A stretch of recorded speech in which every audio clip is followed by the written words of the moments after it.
C'est-à-dire qu'il faut faire en sorte que la nature et l'emploi soient des alliés et non plus des ennemis. Il y a un concept que j'adore, c'est le concept d'acupuncture urbaine. Je crois qu'il a été inventé par l'architecte Jaime Lerner à Curitiba. Et l'idée de l'acupuncture urbaine, c'est qu'une petite action très ciblée dans une ville peut changer la totalité de la santé de la ville. Pas juste un quartier, pas juste une maison ou un pâté de maison, la ville entière peut être transformée par une petite action bien précise. À Curitiba, par exemple, ils avaient des problèmes pour ramasser les ordures. Alors ils se sont dit, plutôt que d'envoyer 45 policiers dans les favelas, les quartiers difficiles pour ramasser les ordures, ce qu'on va faire, c'est que 4 cajots d'ordures apportés donnent le droit à un cajot de légumes. Et du coup, les éboueurs qui ne voulaient pas aller collecter les ordures dans les favelas, on va les mettre à la cultivation des légumes et ils vont nouer des liens avec les habitants des favelas de cette manière, qui vont se déplacer pour eux, échanger leurs ordures avec eux, repartir avec leurs légumes. Quand ils ont fait ça, ils se sont rendus compte que la criminalité dans sa globalité à Curitiba avait baissé, pas seulement ajusté du quartier des favelas, des quartiers difficiles, même loin dans les lignes de bus où il pouvait y avoir plus de criminalité, eh bien la criminalité avait baissé. Ce concept d'acupuncture urbaine, je l'aime beaucoup et je pense qu'il y a aussi une acupuncture intellectuelle. C'est-à-dire que planter une idée ou un argumentaire à un endroit précis dans l'histoire humaine peut changer le monde. On le voit par exemple avec le débat sur les inégalités économiques, on le voit bien entendu avec le débat sur la monnaie et l'excellente théorie relative de la monnaie entre autres, on le voit sur les débats sur l'éducation, c'est à ça que j'avais consacré Libérez votre cerveau. Et voici maintenant mon prochain livre, L'âge de la connaissance, dont le seul objectif est de faire de l'acupuncture intellectuelle sur un problème en particulier qui est nature ou emploi, il faut choisir. Si vous avez vu mes conférences, vous savez que un de mes grands sujets de prédilection, c'est cette opposition qui existe entre nature et emploi.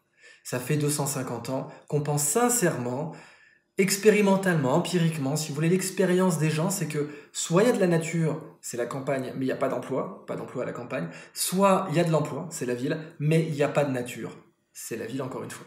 Et cette opposition entre nature et emploi, ça fait 250 ans qu'elle persiste. Elle est, si vous voulez, le témoin de l'exode rural. Des générations ont vu que les emplois étaient dans les villes, et donc ça fait au moins 250 ans, peut-être même 350 ans, que les générations sont habituées à l'idée qu'on ne peut pas avoir nature et emploi en même temps. Et quand vous regardez cette opposition, elle conditionne tout le débat écologique, et en particulier l'écologie politique. Par exemple, ce qui fait que Bush père était sorti des accords de Kyoto, enfin n'avait même pas voulu y entrer en l'occurrence, c'est parce qu'il avait dit le niveau de vie des Américains n'est pas négociable. Sous-entendu, ce n'est pas possible d'avoir la prospérité, le niveau de vie et la nature, il faut choisir, et moi bien sûr je choisis le 4-4. De la même façon, la raison pour laquelle Trump est sorti des accords de Paris, c'est précisément parce que sa base électorale est convaincue, que ce soit la base électorale d'ailleurs à haut niveau éducatif ou pas, et d'ailleurs aussi à haut niveau de revenu ou pas, sa base électorale est convaincue que si on a de la nature, on n'aura pas d'emploi, et que si on se préoccupe de l'environnement, on ne pourra pas avoir d'emploi. Et bien sûr, plus récemment, la démission de Nicolas Hulot du gouvernement dans le cas français démontre exactement le même phénomène, c'est-à-dire un gouvernement qui ne peut pas envisager d'avoir la nature et l'emploi en même temps, parce que de toute façon, il faudra les opposer. Donc on a cette guerre de tranchées, que j'appelle dans mon livre la guerre vert de gris, les verts d'un côté, les gris de l'autre, et les partisans de la nature d'un côté, les partisans de l'emploi de l'autre, les partisans de la croissance d'un côté, les partisans de la éventuellement décroissance de l'autre, c'est un sujet qu'on pourrait beaucoup aborder et que le livre aborde. Eh bien, cette opposition, pour moi, elle est stérile. On peut avoir de la prospérité en préservant la nature, c'est même pas on peut, c'est la seule façon de créer plus de prospérité, et j'entends bien entendu un meilleur niveau de vie. Par niveau, j'entends pas seulement dépenses par habitant, mais aussi qualité de vie, réduction du stress, etc. Eh bien, la seule façon d'augmenter le niveau et la qualité de vie, la prospérité, notamment la prospérité partagée au XXIe siècle, c'est justement de se préoccuper de la nature. D'abord parce que, comme vous le savez, la connaissance vaut beaucoup plus cher que le pétrole. Ça, c'est un fait établi par l'existence de tout un tas de sociétés. On pourrait parler d'Apple, on pourrait parler de Facebook, mais on peut parler aussi de pays entiers. Vous savez que dans la péninsule coréenne, eh bien, toutes les ressources minérales sont au nord. Pourtant, le nord est pauvre. Et le sud n'a aucune ressource, aucune matière première. Et pourtant, le sud est plus riche que la France aujourd'hui, par habitant exporte plus que la France chaque trimestre. Même si ce sont aussi des mesures qui sont incomplètes de la vitalité économique. L'idée de cet ouvrage, l'âge de la connaissance, c'est de dire on a eu un âge de pierre, un âge de la pierre polie, travaillé le néolithique, ensuite on a eu un âge du cuivre, un âge du bronze, on a eu un âge du fer, et puis des âges du carbone, l'âge du charbon, carbone 1, et puis l'âge des hydrocarbures, le gaz et le pétrole, ça c'est l'âge du carbone 2, j'appelle tout ça le carbolitique, et je pense qu'on est rentré dans l'âge du noolithique, l'âge de la connaissance.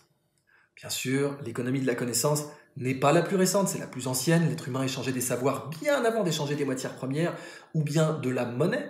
L'économie de la connaissance a toujours été là, simplement on a oublié qu'elle était là, comme l'air qu'on respire. Et bien évidemment, l'air qu'on respire, on se rend compte de son importance quand il nous manque. Un pays, de la même manière, quand la connaissance lui manque, il se rend compte de son importance économique. Cet ouvrage, L'âge de la connaissance, n'a qu'un seul objectif, planter cette aiguille intellectuelle dans le débat nature ou emploi, il faut choisir, parce que je pense que c'est ce débat qui détruit la planète.